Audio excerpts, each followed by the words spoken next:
Hi students, welcome to English Madhyam. तो आज का हमारा पैसेज है study in turbulence on India, Australia and New Zealand ties. ठीक है, तो चलिए देखते हैं किसके बारे में है। Prime minister Narendra Modi recent visits to Australia, प्रधानमंत्री की जो हाल ही में यात्रा हुई है ऑस्ट्रेलिया और न्यूजीलैंड में, marked yet another step in India's effort to consolidate partnership across India Pacific Indo Pacific. Consolidate का मतलब होता है किसी चीज को मजबूत करना, स्ट्रेथन करना।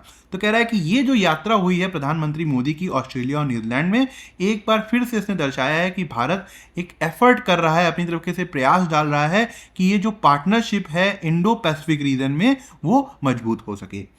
India's relationship with both countries have traditionally been largely economic and people centric। कह रहा है कि भारत के रिश्ते दोनों ही देशों के साथ ट्रेडिशनली रूप से आर्थिक मतलब सेंट्रिक रहे हैं। सेंट्रिक मतलब आर्थिक रूप से फोकस्ड रहे हैं, उसके ऊपर बेस्ड रहे हैं, और लोगों के ऊपर बेस्ड रहे हैं, मतलब लोगों के बीच में टाइज रहे हैं। टाइज मतलब एक जुड़ाव रहा है। But the visits underscored an increased emphasis on strategic aspect। मगर इस बार की जो विजिट थी उसने ज़्यादा जोर दिया है किसके ऊपर? स्ट्रेटजिक एस्पेक्ट्स के ऊपर, मतलब रणनीतिक पहलुओं के ऊपर। अ फ्रेश टर्न, एक नई स्टार्ट देने के लिए। जियोपॉलिटिकल कंपटीशन, भू राजनीति में जो इस समय कंपटीशन चल रहा है, manifested in supply chain disruption, वो दिखाई दे रहा है। मैनिफेस्टेड मतलब कोई चीज़ एकदम दिखाई दे रही है साफ साफ, वो कि जो दुनिया भर में सप्लाई चेन में बाधाएं आ रही हैं, डिसरप्शन आ रहा है, रुकावटें आ रही हैं, वो उसमें दिखाई दे रहा है कि दुनिया भर की जो भू राजनीति है उसमें कितना ज़्यादा कॉम्पिटिशन चल रहा है। And the realignment of global economic networks, और दुनिया भर में जितने भी आर्थिक नेटवर्क्स हैं उनका एक बार फिर से रीऑर्गेनाइजेशन हो रहा है, रीएडजस्टमेंट हो रहा है। रीअलाइनमेंट मतलब रीएडजस्टमेंट हो रहा है। Is keeping the word on tenterhooks. Tenterhooks का मतलब होता है कि सभी लोग बेचैन है, काफ़ी बेचैन है, इसकी वजह से पूरी दुनिया जो है बेचैन है। And India has to manage the uncertainties, इसी वजह से भारत को जो ये अनिश्चितताएं हैं, अनसर्टेनिटीज है, इसको मैनेज करना होगा। ये दुनिया भर में जो वोलेटिलिटी है, मतलब उतार चढ़ाव है, उथल पुथल है, उसको मैनेज करना पड़ेगा। Well, to be able to protect its vital interest, ताकि भारत अपने जो वाइटल इंटरेस्ट है, जो इंपॉर्टेंट इंटरेस्ट है, उसको बचा सके। The visits reflected New Delhi's attempt to strengthen the southern arc of the Indo-Pacific। कह रहा है कि ये विजिट ये दर्शाती है कि न्यू दिल्ली मतलब भारत ये प्रयास कर रहा है मजबूत करने का, क्या कि वो southern arc of the Indo Pacific में उसके जो रिश्ते हैं वो मजबूत हो जाए। किसके तहत? Under its act east policy, महासागर के अंतर्गत। महासागर का फुल फॉर्म क्या है? म्यूचुअल मतलब साथ में, होलिस्टिक सभी को इंक्लूड करते हुए, एडवांसमेंट सबका एडवांसमेंट, सिक्योरिटी के लिए, और ग्रोथ अक्रॉस रीजन में। ये भारत का एक तरीके से विजन रहा है कि जो सदर्न आर्क है इंडो पैसिफिक का, वहाँ पे मजबूती लाई जाए, जो जितने भी देश हैं वो आकर मजबूत बने और एक साथ आगे बढ़े। And commitment to a free, और साथ ही साथ भारत ने एक तरीके से वादा किया है, प्रॉमिस किया है, डेडिकेशन दिखाया है कि एक free and open and inclusive Indo Pacific बने, मतलब जिसमें सबके लिए फ्री हो, सबकी आवाजाही ट्रेड हो सके, ओपन हो, और उसमें सबको इंक्लूसिव मतलब जिसमें सब लोग इंक्लूड हो। India and Australia adopted a new joint declaration, Bharat और ऑस्ट्रेलिया ने एक नया ज्वाइंट डिक्लेरेशन अपनाया है डिफेंस और सिक्योरिटी कॉपरेशन में, significantly upgrading the existing security framework. कह रहा है कि एक बहुत ही बड़े स्तर पर एक तरीके से काफ़ी हद तक इन्होंने जो इस समय का जो सिक्योरिटी सिस्टम है, फ्रेमवर्क मतलब जो इस समय का सिस्टम है, उसको अपग्रेड कर दिया है। They agreed to enhance interoperability. Interoperability का मतलब क्या होता है कि एक कोऑर्डिनेशन जो एक दूसरे के ऊपर निर्भर है। तो ये एग्री कर गए हैं कि ये अपनी निर्भरता या कोऑर्डिनेशन को और ज़्यादा बढ़ाएंगे बिटवीन देयर आर्म फोर्सेस। और किसमें ये इंट्रोपेरेबिलिटी बढ़ाएंगे, कोऑर्डिनेशन कहाँ बढ़ाएंगे? अपनी आर्म फोर्सेस में। एक्सपैंड मिलिट्री एक्सरसाइजेस, दोनों ही देश जो है अपने यहाँ मिलिट्री एक्सरसाइजेस को बढ़ा देंगे। And establish an annual defence ministers dialogue, और एक एनुअल डिफेंस मिनिस्टर डायलॉग का ये इस्टेब्लिशमेंट करेंगे कि हर साल मतलब दोनों ही देश के जो डिफेंस मिनिस्टर हैं वो मिले और बातचीत करें और अपने बीच के जो रिश्ते हैं डिफेंस को लेकर उसको लगातार मजबूत करते जाएं and strengthen cooperation in cyber security. साथ ही साथ हम अपने कॉपरेशन, अपना एक तरीके से जो कोऑर्डिनेशन है उसको भी मजबूत करेंगे। किस क्षेत्र पर? साइबर सिक्योरिटी के क्षेत्र पर। मैरीटाइम सिक्योरिटी भी मजबूत करेंगे और साथ ही साथ जितनी भी आने वाली टेक्नोलॉजीज हैं, इमर्जिंग टेक्नोलॉजीज हैं, उसमें भी हम अपना कॉपरेशन बढ़ाएंगे। An India Australia maritime security collaboration road map was unveiled to deepen information sharing. कह रहा है कि भारत और ऑस्ट्रेलिया के बीच में जो मैरीटाइम सिक्योरिटी कोलैबोरेशन हुआ था वो इस वजह से हुआ था कि हम अपने यहाँ की जो इंफॉर्मेशन शेयरिंग है दोनों देशों के बीच में उसको और ज़्यादा गहरा करना चाहते थे और ज़्यादा मजबूत करना चाहते थे एंड ऑपरेशनल कोऑर्डिनेशन भी करना चाहते थे। इस वजह से भारत और इंडिया और ऑस्ट्रेलिया ने ये क्या कहते हैं कोलैबोरेशन किया था मैरीटाइम सिक्योरिटी वाला in the Indo Pacific. An immediate and consequential outcome was Australia's decision. कह रहा है कि जो इसका तुरंत रिजल्ट देखने को मिला है और जो एक इंपॉर्टेंट कॉन्सिक्वेंशियल मतलब एक इंपॉर्टेंट रिजल्ट देखने को मिला है वो ये है कि ऑस्ट्रेलिया का डिसीजन जिसमें उसने यूरेनियम के एक्सपोर्ट को भारत के सिविलियन न्यूक्लियर प्रोग्राम के लिए अलाउ कर दिया। मतलब उन्हें यहाँ यूरेनियम है, भारत को यूरेनियम चाहिए फॉर फ्रेंडली कॉज, मतलब अपनी न्यूक्लियर पावर बनाने के लिए। तो अब ऑस्ट्रेलिया ने जब मतलब हम लोगों ने जब 98 में शायद जो स्माइलिंग बुद्धा वाला किया था ना न्यूक्लियर टेस्ट, तब काफ़ी लोगों ने हमको देना बंद कर दिया था। अब उसके बाद से दोबारा इन्होंने भरोसा करके हम लोग को ये यूरेनियम एक्सपोर्ट करना स्टार्ट कर दिया है। Removing a lingering obstacle, lingering का मतलब होता है जो लगातार एक बाधा बनी हुई थी दोनों देशों के बीच के रिश्तों में। मतलब ऐसा लगता था कहीं ना कहीं ऑस्ट्रेलिया हम लोग के ऊपर भरोसा नहीं करता है कि जब हमको दे ही नहीं रहा सिर्फ बिजली बनाने के लिए तो कहीं ना कहीं तो खटास है ही। कह रहा है कि ये जो बाधा थी, जो क्या कहते हैं दोनों देशों के बीच के जो रिश्ते की बाधा थी उसको अभी हटा दिया है।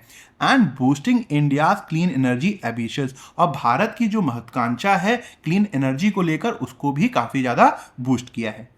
Both countries will also find new avenues of cooperation on critical minerals। कह रहा है कि दोनों ही कंट्री एक नई अपॉर्चुनिटीज जो है वो फाइंड करेंगे क्रिटिकल मिनरल्स के फील्ड में, वहां पर कॉपरेशन बढ़ाएंगे। एवेन्यूज का मतलब होता है opportunities. A specific field of global uncertainty, कह रहा है कि क्रिटिकल मिनरल एक ऐसी फील्ड है जिसको लेकर पूरी दुनिया में एक तरीके से अनिश्चितता फैली हुई है। India New Zealand relations are now a formal strategic partnership. Bharat और न्यूजीलैंड के जो रिश्ते हैं अब वो एक तरीके से ऑफिशियल रणनीतिक पार्टनरशिप में बदल चुके हैं with a road map for cooperation. साथ ही साथ इसका जो रोड मैप है दोनों ही देशों के बीच का कि किस तरीके से ये कॉपरेट करेंगे एक दूसरे के साथ अगले आने वाले 4 सालों में।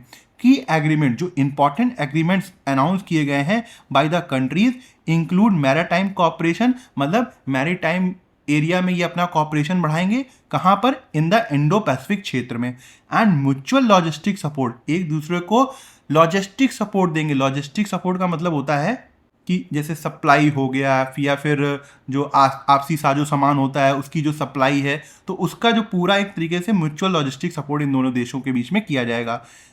किसके बीच में? Indian navy and New Zealand defence force के बीच में। Building upon the recently concluded India New Zealand free trade agreement, कह रहा है कि भारत और न्यूजीलैंड के बीच में जो हाल ही में एग्रीमेंट हुआ है, फ्री ट्रेड एग्रीमेंट हुआ है, उसको बेस बनाते हुए both sides agreed to aim for a substantial expansion of bilateral trade by 2030। दोनों ही साइड इस बात के लिए एग्री कर गई हैं कि वो एक ठीक ठाक अपना जो बायलैटरल ट्रेड है, मतलब जो दोनों देशों के बीच में बिजनेस हो रहा है, एक ठीक ठाक मात्रा में उसको एक्सपैंड करेंगे 2030 तक।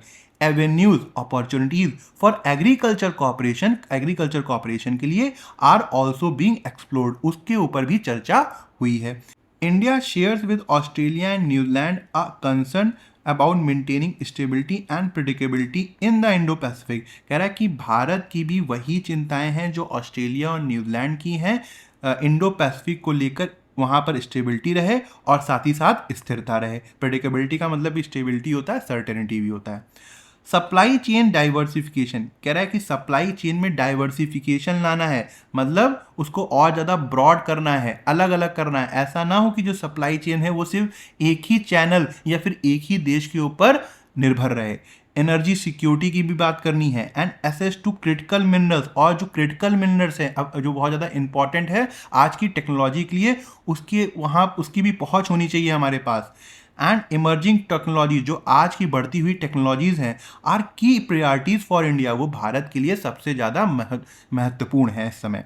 विच इज़ ट्राइंग टू प्रोटेक्ट, जो कि ट्राई कर रहा है, मतलब ये विच इसके लिए लगा हुआ है, रिलेटिव क्लॉज इंडिया के लिए है। Which is trying to protect, जो बचाने की कोशिश कर रहा है अपनी रणनीतिक आज़ादी को इस वर्ल्ड में ऑफ ग्रेट वॉलेटिलिटी, जो कि इस समय उथल पुथल की स्थिति में है। मतलब एक ऐसा विश्व जहाँ पे इस समय बहुत ज़्यादा वॉलेटिलिटी देखने को मिल रही है।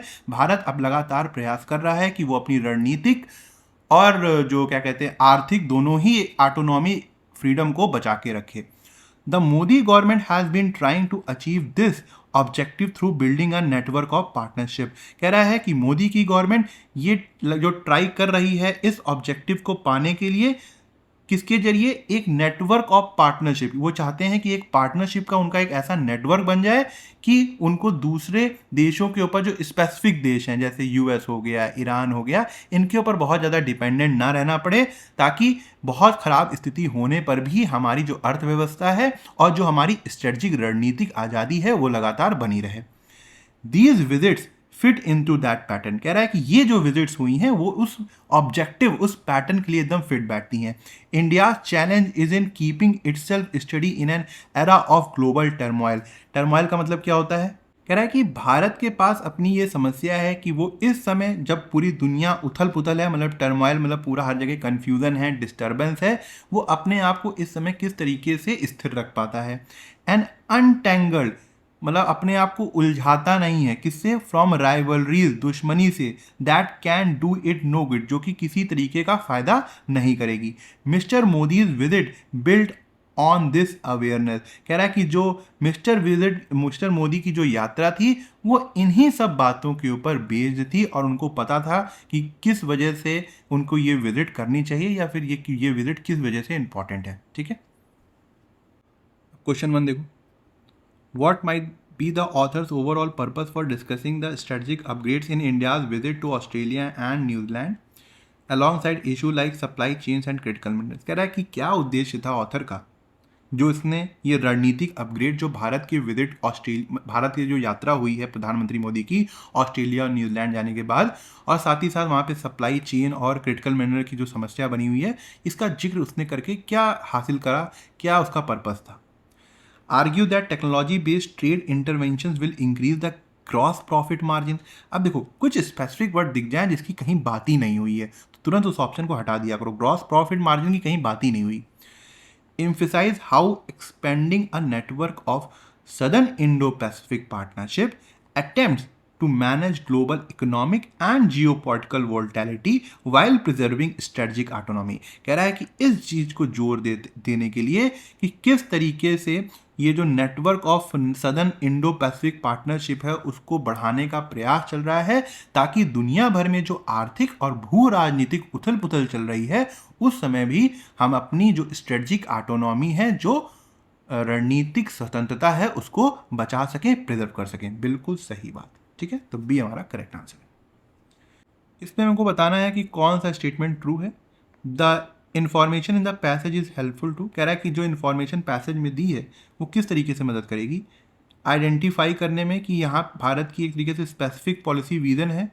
Driving India's maritime security outreach, जो कि भारत का जो मैरीटाइम सिक्योरिटी आउटरीच है, एक तरीके से जो प्रयास कर रहे हैं कि इंडो पैसिफिक रीजन में इनकी मैरीटाइम सिक्योरिटी स्ट्रेथन हो, मजबूत हो, तो उस स्पेसिफिक पॉलिसी विजन को हम लोग बता सकते हैं। वो है ना कुछ महासागर करके, तो हम लोगों ने पढ़ा था, तो ये तो बता सकते हैं भाई, ये तो है।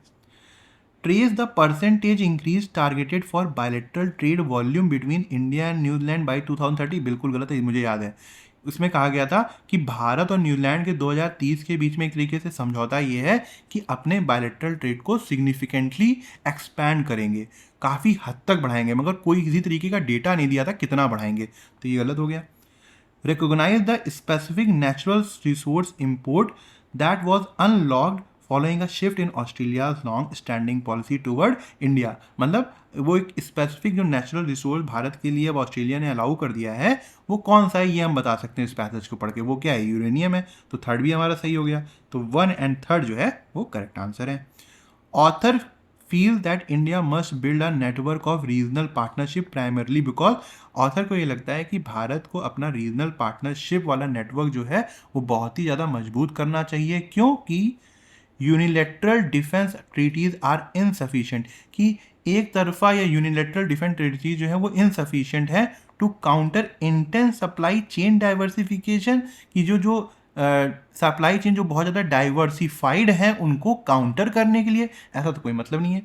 The Indian navy needs immediate structural logistic support from external arm forces, Bharat की नेवी को तुरंत एक लॉजिस्टिकल सपोर्ट की जरूरत है बाहर की एक्सटर्नल आर्म फोर्स के जरिए नहीं। Major Indo Pacific nation refuse to participate in traditional maritime agreement, ऐसा भी नहीं है। Global economic and political realignment threaten the protection of its vital interest, हाँ जो दुनिया भर में आर्थिक और भू राजनीतिक रीएडजस्टमेंट हो रहे हैं, बदलाव हो रहा है, उथल पुथल हो रहा है, उसने एक तरीके से भारत के जो अपने इंपॉर्टेंट इंटरेस्ट है वो उसके लिए खतरा है। इसी वजह से भारत को अपना जो रीजनल पार्टनरशिप उसको स्ट्रॉन्ग करने की जरूरत है। तो डी हमारा करेक्ट आंसर है। According to the passage, the strategic direction and bilateral outcomes of the Prime Minister visits were generally, कह रहा है कि पैसेज के अनुसार जो रणनीतिक डायरेक्शन था और जो बायलेटरल आउटकम था प्रधानमंत्री विजिट्स का वो क्या थे?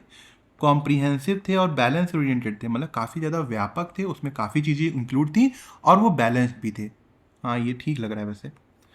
यूनिलेटरल थे, एक तरफा थे, सिर्फ डिफेंस के ऊपर बात हुई नहीं। टेंटेटिव थे, मतलब जो चीज़ पक्की ना हो, बट रिसोर्स एक्सक्लूसिव, सिर्फ रिसोर्स की बात हुई नहीं। आइसोलेशनिस्ट, मतलब सिर्फ अलग थलग रहने वाली नीति हो। एंड रिस्क अवर्स, जोखिम ना उठाने वाली नीति हो नहीं। कॉम्प्रिहेंसिव थी और बैलेंस ओरिएंटेड थी। Both countries will also find a new avenues of corporation on critical minerals, a specific field of global uncertainty. ठीक है, तो क्या करें इसका? क्या करें इसका? एक काम करो, मुझे लग रहा है ये क्वेश्चन है, क्योंकि यहाँ मैंने वुड ऑल्सो बी फाउंड देखा है, ये एक्टिव वॉइस का सेंटेंस है, इसको पैसिव में चेंज करना है। ठीक है, यही क्वेश्चन होगा भाई। यहाँ पे विल ऑल्सो फाइंड है तो विल बी फाउंड होना चाहिए, तो देख लेते हैं कहाँ पे है। इज ऑल्सो बींग फाउंड नहीं, विल ऑल्सो बींग फाउंड ठीक है, हैड ऑल्सो बींग फाउंड नहीं, तो सी हमारा करेक्ट आंसर है। भाई ये तो पता होगा ना एक्टिव पैसिव वॉइस कैसे चेंज करते हैं। सिंपल फ्यूचर का था किस तरीके से चेंज करेंगे, विल बी प्लस वर्ब की थर्ड फॉर्म लगा देंगे तो विल ऑल्सो भी फाउंड हो जाएगा। ठीक है, तो सी हमारा करेक्ट आंसर है।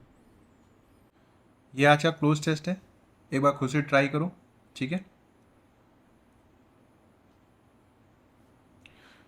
टुडे आज there is a particular kind of teacher that parents and student celebrate, कह रहा है कि आज के समय में एक अलग टाइप की टीचर है हमारे यहाँ जिसको पेरेंट्स और स्टूडेंट उसकी बहुत ज़्यादा सराहना करते हैं। ठीक है, she explains quadratic equation through trending audio, वो क्वाड्रेटिक इक्वेशन को एक्सप्लेन कर देती है जो ऑडियो या फिर जो गाना आजकल ट्रेंड में है, मतलब ऐसी टीचर भी हैं।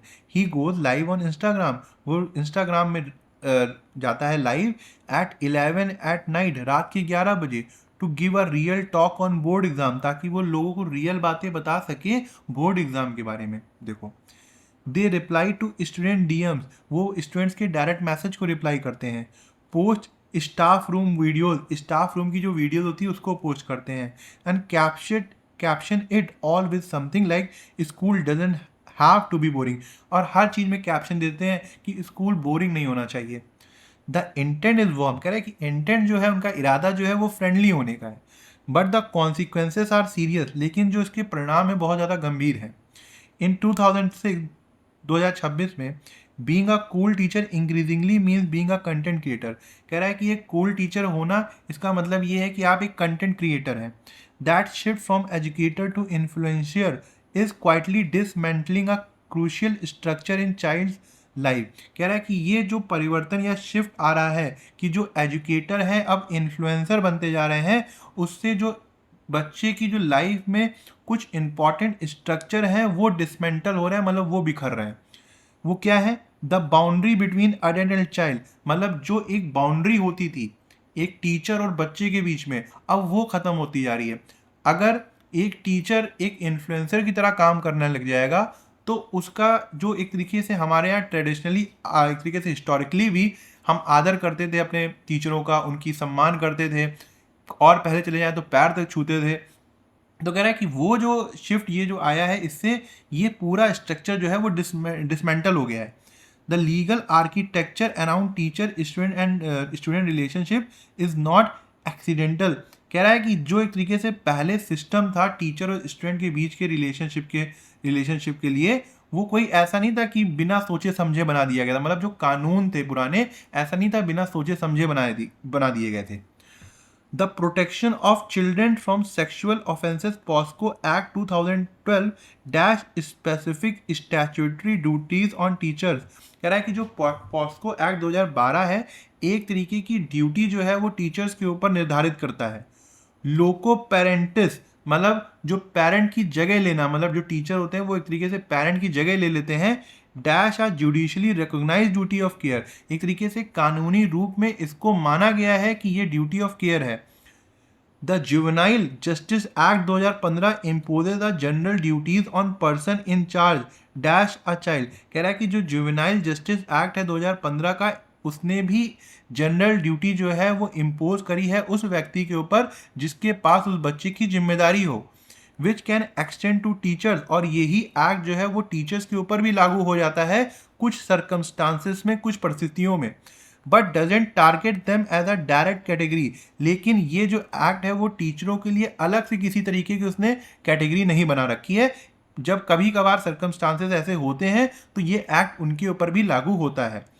That duty doesn't come with a digital off switch. कह रहा है कि ये कोई ऐसी ड्यूटी नहीं है जिसको स्विच ऑफ कर दिया जाए और ड्यूटी खत्म हो जाए। When a teacher follows a 15-year-old on Instagram, जब एक टीचर 15 साल के बच्चे को फॉलो करता है इंस्टाग्राम में, सेंड मेमेस एट मिडनाइट, और वो मेम्स भेजता है रात को मिडनाइट 12 बजे के आसपास, और comments on a student personal reel, और वो कमेंट करता है स्टूडेंट की पर्सनल रील में। The adult child boundary carefully maintain in physical spaces dissolve in digital one. कह रहा है कि जो एक अडल्ट और चाइल्ड के बीच की बाउंड्री है, जो रियल दुनिया में एक तरीके से मेंटेन करके रखी गई है, वो डिजिटल दुनिया में डिजॉल्व हो जाती है, खत्म हो जाती है। ठीक है, यहाँ पे कह रहा है कि वर्ड मेंटेन का क्या मतलब है, क्लोजेस्ट मीनिंग है। अबंडेंट त्याग देना, नहीं। प्रिजर्व करना, हाँ। नेग्लेक्ट करना, इग्नोर करना। डिसरप्टेड करना मतलब बाधा डालना, नहीं। तो बी हमारा करेक्ट है। एंटोनिम बताना है सीरियस का। ट्रीवियल मतलब जो चीज़ इंपॉर्टेंट ना हो सकता है। सीवियर सीरियस ही है। क्रूशियल इंपॉर्टेंट, अलार्मिंग भी सीरियस का सिनोनिम होगा, तो ए हमारा आंसर है। Identify the correct verb form to complete the sentence. Protection of children sexual offences act 2012, यहाँ पे अच्छा इम्पोज तो नहीं होगा भाई, क्योंकि ये सिंगुलर है, पूरा एक्ट जो होता है वो सिंगुलर सब्जेक्ट है। ठीक है, इम्पोजिंग कोई मतलब नहीं आ रहा है, ये कोई हम प्रेजेंट पार्टिसिपल दोनों यूज़ करेंगे यहाँ पर। इम्पोजेस ठीक है, इम्पोज क्योंकि ये एक्ट अभी भी लागू है इस वजह से, और ये सेंटेंस, ये पूरा पैराग्राफ भी मिलता है प्रेजेंट टेंस में टुडे, हाँ। तो यहाँ पे ये होगा इम्पोजेस, सी होगा। ठीक है, इम्पोज भी नहीं, इम्पोज नहीं होगा। Specific statutory duties on teachers loco parentis dash a judicially recognise duty of care. क्या होना चाहिए? ये जो लोको पेरेंटिस है, मतलब पेरेंट्स की जगह ले लेना। इस स्टैब्लिशिंग कोई मतलब आ रहा है प्रेजेंट कॉन्टिन्यूस में? नहीं। Establishes a judicially recognise duty of care, मतलब इसको कानूनन रूप में एक तरीके से ड्यूटी ऑफ केयर की तरह माना गया है। तो स्टैब्लिशेस सही होगा क्योंकि सिंगुलर सब्जेक्ट है, तो बी हमारा करेक्ट है। प्लूरल होगा नहीं, हैज स्टैब्लिश का कोई मतलब नहीं आ रहा, तो बी करेक्ट है। तो सब्जेक्ट वर्ग के ही ऊपर है सब कुछ, बहुत ईजी है। Duties on person in dash of child, जिसके पास बच्चे की जिम्मेदारी हो, बता दो ये ड्यूटीज के साथ क्या लगेगा। सोचने की जरूरत नहीं होनी चाहिए, ऑफ लगेगा। Duties of a child, with for on होता ही नहीं है, ऑफ होता है। ठीक है, ये हमारा आज का पहला पैराग्राफ। ठीक है, एक बार ट्राई करो, ये ऑप्शन दिए हुए हैं, मैं ऑप्शन यहाँ कॉपी कर दे रहा हूँ। ठीक है, तो वे स्टार्ट करते हैं। अब यहाँ पे पहला सेंटेंस या तो 2 होगा या तो 4 होगा, देख लेते हैं। Communication flowed through party structure. कह रहा है कि जो कम्युनिकेशन था वो पार्टी के स्ट्रक्चर से फ्लो होता था, मतलब पार्टी का जैसा ढांचा था वहाँ से होता हुआ गुजरता था, न्यूज़पेपर से गुजरता था, टेलीविज़न से गुजरता था, केयरफुली मैनेज पब्लिक इवेंट्स, मतलब जो पब्लिक इवेंट्स थे वहाँ पे कम्युनिकेट किया जाता था लोगों से, डिपेंडिंग ऑन स्पेक्टिकल, और बहुत बड़े बड़े जो पब्लिक डिस्प्ले हुआ करते थे, शो हुआ करते थे, उसके ऊपर डिपेंड करता था, ऑर्गेनाइजेशनल कंट्रोल के ऊपर होता था, एंड आइडियोलॉजिकल सर्टेनिटी, मतलब एक विचारधारा के ऊपर वो बेस्ड होता था। ठीक है, फोर्थ को देखते हैं। For much of the post independence year, कह रहा है कि आज़ादी के बाद के जो ज़्यादातर साल हैं, Indian politics operated through hierarchy, Bharat की जो पॉलिटी है वो एक पॉलिटिक्स जो है वो एक सिस्टम के तरीके से चलती रही, हायरची मतलब रैंक के हिसाब से एंड डिस्टेंस के हिसाब से। Leaders spokes from elevated stages while citizen listen, जो लीडर्स होते थे वो एक उठे हुए स्टेज से अपना भाषण दिया करते थे और जो लोग होते थे वो सुनते रहते थे। ठीक है, क्या लगता है किससे स्टार्ट करें? देखो यहाँ पे फोर्थ से स्टार्ट करना ज़्यादा अच्छा रहेगा। क्यों? क्योंकि यहाँ पे बहुत पुरानी सी चीज़ें स्टार्ट हो रही हैं कि भारतीय पॉलिटिक्स से पहले होता क्या था पोस्ट इंडिपेंडेंस ईयर्स के बाद। तो हम फोर्थ से स्टार्ट कर सकते हैं। ठीक है, अभी टू से स्टार्ट नहीं करना सही रहेगा। अब फोर के बाद टू लाएंगे या वन लाएंगे, देखते हैं। वन कहता है कि ये जो मॉडल है अब वो कमज़ोर हो रहा है बहुत तेज़ी से। ठीक है, टू क्या कहता है? देखा हम लोगों ने कि कम्युनिकेशन कैसे होता था पहले, न्यूज़पेपर के जरिए होता था, टेलीविज़न के जरिए होता था, पब्लिक इवेंट्स के जरिए होता था, और जो पब्लिक डिस्प्ले होते थे उसके ऊपर डिपेंड होता था, ऑर्गेनाइजेशन कंट्रोल के ऊपर डिपेंड होता था। तो ये हमको लग रहा है कि यहाँ पे जो पुराने समय में ये जो क्या कहते हैं हमारे यहाँ भाषण दिए जाते थे, किस तरीके से कम्युनिकेशन होता था एक दूसरे के बीच से, और फिर सेकंड में बताता है कि किस क्या क्या जरिए थे, किस तरीके से होता था। तो 4-2 ज़्यादा अच्छा है। कह रहा है वो मॉडल अब वीक हो रहा है, दैट मॉडल इज वीकनिंग, तो 4-1।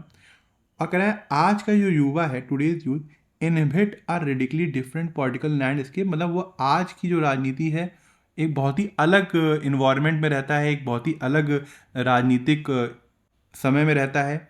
Shaped by short form videos, जो कि एक तरीके से शॉर्ट फॉर्म वीडियोज़ के द्वारा प्रभावित है आज की राजनीति, मेम्स के द्वारा, पॉडकास्ट के द्वारा, लाइव स्ट्रीम्स के द्वारा, ऑनलाइन कमेंट्री द्वारा और डिसेंट्रलाइज डिजिटल कम्युनिकेशन के द्वारा। तो क्या होना चाहिए? 4-2-1-3 हमारा आंसर होना चाहिए, 4-2-1-3।